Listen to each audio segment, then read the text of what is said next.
આજે ધોરણ 1 થી 8 ની સરકારી જે પ્રાથમિક શાળાઓ છે ગુજરાત રાજ્યની 33,000 કરતા વધારે પ્રાથમિક શાળાનો એ 33,000 પ્રાથમિક શાળામાં અમારી શાળા જે આવેલી છે વીર શહીદ સુનિલકુમાર પટેલ પ્રાથમિક શાળા એમાં પરિણામ જે છે દર વર્ષે આપવામાં આવે છે અને એ પરિણામ આપણે હાથથી લખીને બાળકોને આપતા હતા પણ આ વર્ષે ગુજરાત સરકાર શિક્ષણ વિભાગ તરફથી અનોખી પહેલ કરી અને નવતર પ્રયોગ કરી અને તમામ વિદ્યાર્થીઓને કોમ્પ્યુટરાઇઝ પરિણામ પત્રક આપવામાં આવે છે।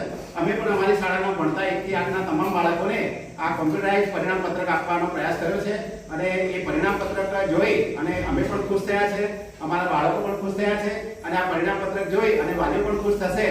ખરેખર શિક્ષણ વિભાગને જેટલું કોઈ આપણે મહત્વ આપીએ એટલું ઓછું છે। એમના માટે ખૂબ ખૂબ અભિનંદન અને ખરેખર મેરા દેશ બદલ રહા હૈ એવું આજે અમને આભાસ થઈ રહ્યો છે।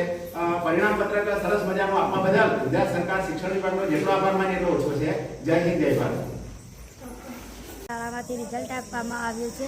આ રિઝલ્ટ જોઈને અમે બહુ ખુશ થયા છીએ। આ રિઝલ્ટ જોઈને અમારા માતા પિતા પણ